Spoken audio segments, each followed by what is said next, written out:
Hello. I have a book to talk about. This is a kind of unusual book. Um, I found this book at the library, my local library, the Ottendorfer Library, which is on 2nd Avenue in the East Village here. It's quite near where I live, actually.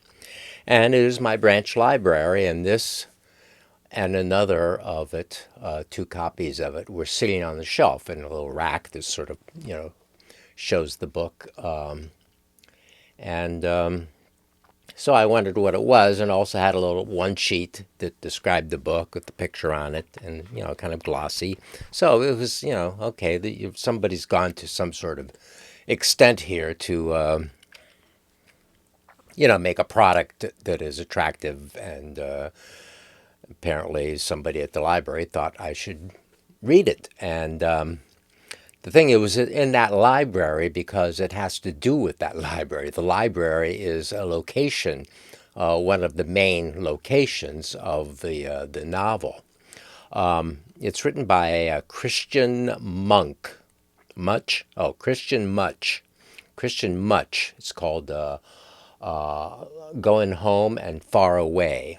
It's about Anton Dvořák and a woman named Amy Beach, I believe, composers in the turn of the century, around 1900, a little bit before that, and it's written by a man. Mr. Much is born in Luxembourg and spent his career as a diplomat, and writes about topics close to his heart: politics, international criminal law, bridging cultures, and his lifelong hobby, music. And Going Home and Far Away is his third novel, but it's the first one I've ever run across, and because it had to do with my library. So it has to do with these two lovers who were in Belgium, Petra and Bukhar. And Petra is the main voice. It's written in the first person is as Petra. And they go to New York because she's writing a dissertation about Anton Dvořák and this Amy Beach and their confrontations with black and indigenous music and trying to integrate it into American music. It's all this stuff about finding a national music. So the two of them go from Belgium for a trip to New York, and they get an apartment somewhere temporary, and go on this journey to find out about these people in the past. Now, Bukhar has another mission to come to New York because he's from Nigeria. And in Nigeria, there is a Islamist terrorist group that is causing all kinds of problems. And the overreaction of the military is also causing all kinds of reactions. And he wants to get the International Criminal Court, the ICC, to he wants to bring it to their attention so that they have a case to study what is actually going on and perhaps bring someone to justice and clean up the situation there. So that's why he's going to New York, to make these connections with people to help that and the ICC and so forth. So so they arrive in more or less in my neighborhood here, and then we get some information about the neighborhood, like Anton Dvořák. I was just out taking a little shot of the statue of a little bust, actually, well, more of a bust than of Anton Dvořák, which is in Stuyvesant Park, which is on 17th Street, or what, 15th through 17th Street, on Second Avenue here. And I've gone up there and shot some of my videos, so you've seen some of people who watch my videos have seen me in that park. And I'd seen this statue some time ago and had wondered why Anton Dvořák was in the park, at his statue in that particular park. And it turns out, according to the book, that he had lived right there on 17th Street, which is now a hospital building. So, had the building still been there, they probably would have put a plaque that Anton Dvořák lived there at one time, but they built the NYU hospital location is there instead. So they knocked down the building, and so there's this statue there. And also Pete's Tavern on Irving Place, a few blocks away on 18th Street and Irving Place, is also in the book because the characters in the book go there. And Pete's Tavern has also been there since, 1864 or something. I was just there as well, taking a little bit of video to show you Pete's Tavern. And along the way, just a couple blocks south of that is Irving, Washington Irving's house. He lived there. I don't know when, but he lived there for some time. So that's why it's called Irving Place there, on Irving Place. So then I walked over to the library, and because there's a lot of stuff about the library, and I'd asked the guy who was at the desk at the library about the third floor, because in the book it says that the third floor was a library residence. It was where the librarian could live, and I had not known that. And I asked the guy at the desk, is the third floor have an apartment? He said, no, it's offices. And I said, well, I read this book that said at one time, and it's also in Wikipedia that it says that at one time it was an apartment on the third floor that could be the residence of the librarian. But in the book, they go to the library. I don't remember why they go to the library, but they meet the librarian, who's this old lady. This is a fictional person named Lopez, Calliope Lopez, and she's an old woman who claims to have been there since 1972, working at the library, which is 50 years. So maybe. And also in the library, there's an older black man named Bob. And so it turns out that what's going on here in the book with the music part is that we meet these historic characters from the past in some sort of magical fashion.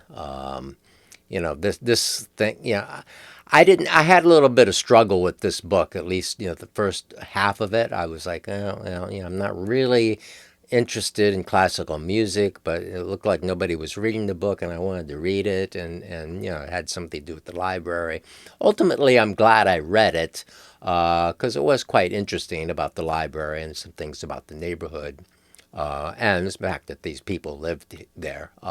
But the main thrust of the story, with the music part, at least, is not really something that concerns me.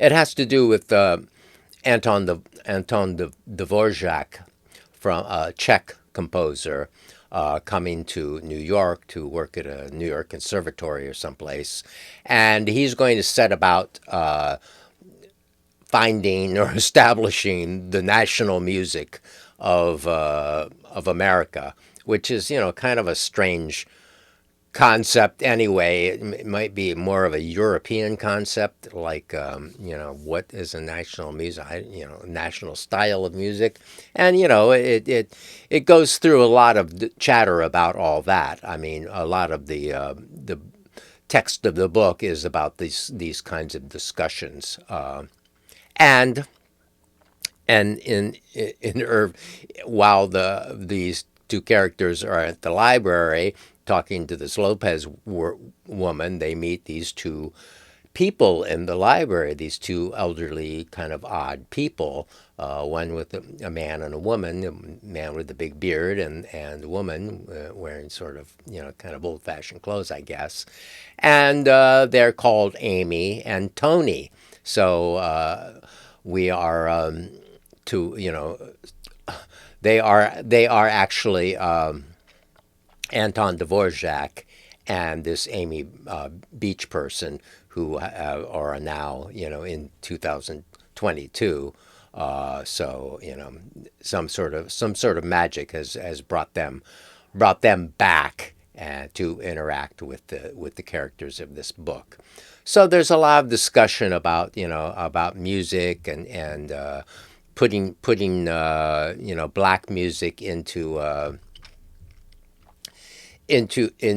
classical works, and the appropriation of other cultures into this sort of white music, and is that proper? So it's that discussion about appropriation, like if you're not really a native.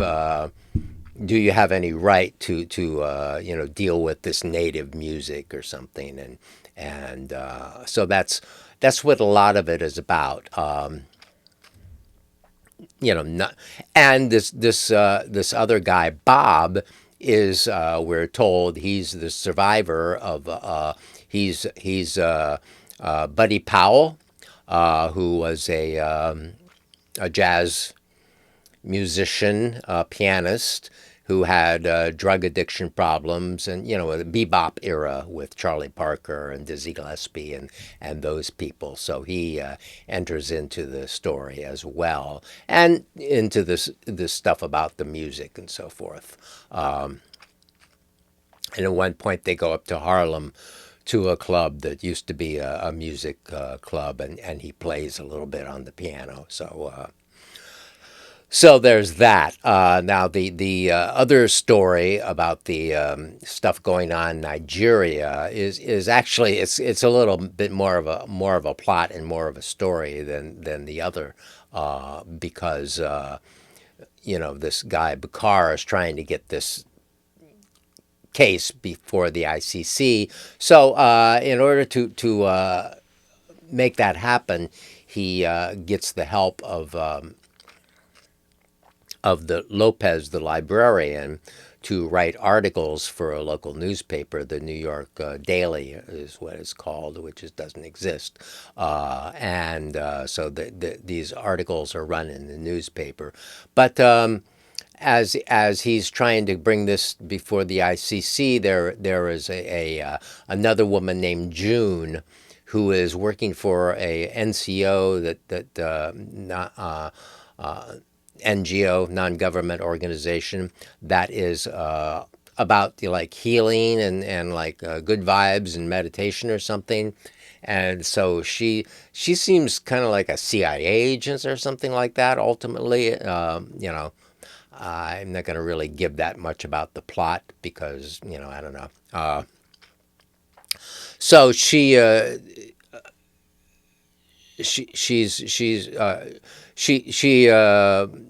well, there's questions about the authenticity of the articles, because this Lopez woman is writing them, is ghost writing them for Bukhar. So that kind of brings the same story, the same issues in with the music, in that like if you weren't really there, if you're not really of these people, do you have the right to use their music?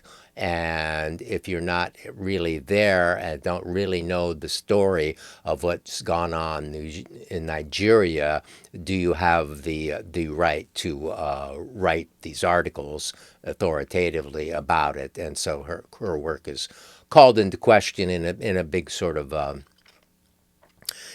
of a court scene, official room scene toward the end of the novel, where all this is sort of settled in some sort of way, or tried to be settled. So, as I said, it was a little rough going like halfway through. It's not really my thing. There's strange things about the style of the book. There's little things you use your camera to, these little code things, little mushed up squares that you push your camera. Well, I don't know what they're called. Forget what they're called, but. When you can use the camera and then it takes you to a website. So a lot of the music referred to has these kinds of links on the sides of the pages that you can click on, and then brings you to the music involved, and you can see a couple of them there. And also, another thing about the style of the book, use these, instead of quotes, use these these guys before and after instead of quotation marks. And I said, why do you do that? I mean, for one thing, they're further down along the line. They're not even as big as the letters, whereas quotation marks, we're all quite used to the form of seeing quotation marks, whether one or two, and so I was annoyed by this little quirk of doing that kind of a thing, instead of just having quotes where you can see, okay, this is the quote part, this is the thought part, whatever. So I didn't like that. I thought that was a bad choice to do that. It was kind of interesting book. I don't know if you're really interested in classical music and the music of that period, and Anton Dvořák and Bela Bartok also appears in the story a little bit, and questions about black music and Mr. Still, was that his name? A black conductor. So it's what it is, and I'm glad I read it, and I'm glad to talk about it, and I learned a little bit about the library, which is interesting. The library is called the Otten, Ot, Ottendorfer, because it was built by this German publisher of a German newspaper in the city. In the 1884 or something, and it's right beside it is this hospital. So that was the German hospital, with the hospital there that was built at the same time, and the library, which was a German library mainly. It had German books in it and so forth. Of course, it's now part of the New York City Library. And it's a landmark, so it's basically as it has always been, which is lovely because it's a really cool, very little library of 3 stories, 2 stories which they use, and the upper story they use for offices, according to this guy I talked to today. So that's basically it. I'm going to play the song "Going Home." Which is from the New World Symphony by Dvořák, with words by someone. I don't know who the words are by. Did I leave the bookmark in here? Yeah, the words are by someone named Fisher. So William Arms Fisher, a student of Dvořák's, wrote the text. The second movement of Dvořák's New World Symphony in 1922, and arranged the movement for a mixed choir. So that's how, in 1922, that piece of Dvořák became Going Home. And I'm going to sing the song because I like the song. It has kind of interesting sentiment. Part of it I thought I would just sort of skip a verse, because it's all kind of magical about death. It's about how death is it's kind of an acceptance of death song, which is, unusual sort of thing, as a part of life and as normal. So I really like that about the song. The verse that I don't, because it talks about a new thing. The part I don't like is because is that goes, mother's there expecting me, father's waiting too, lots of folks gathered there, all the friends I knew, I'm going home. Yeah, I don't have that kind of view of death. As I share the view of death in the rest of the song's lyrics, this business about going back and seeing Mama. I don't particularly want to see my mother, and I'm not going to see my mother or anybody else that I know. This is all going to end, and I'm going to be in the mix of something else.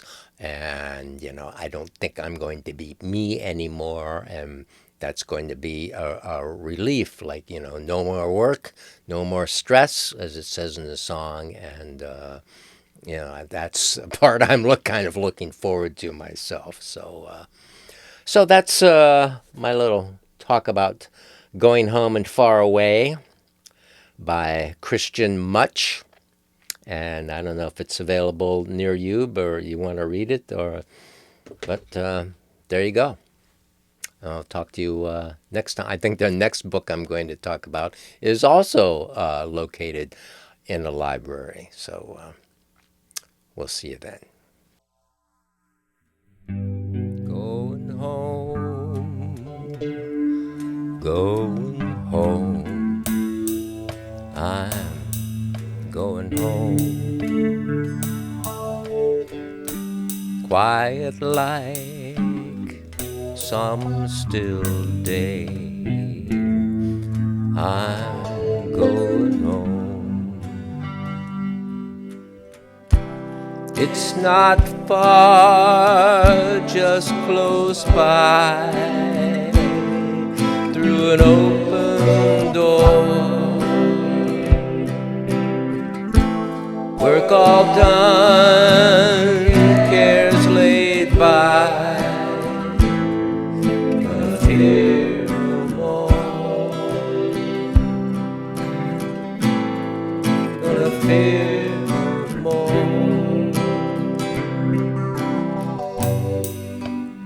Mother is expecting me, Papa's waiting too. Lots of people gathered there, all the friends I knew. There's no fear, there's no pain, no more stumbling by the way, no more longing for the day, gonna run no more, gonna fear no more. Morning star, light the way, restless dreams all gone,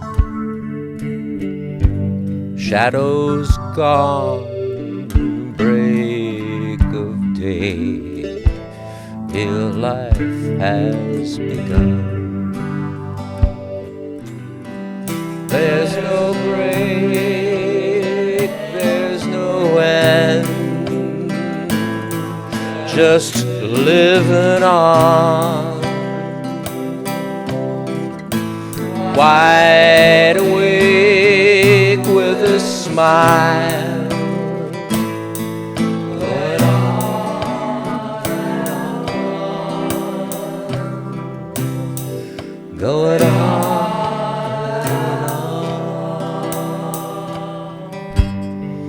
Going home, going home, I'm going home. shadows gone, break of day, real life has begun. I'm just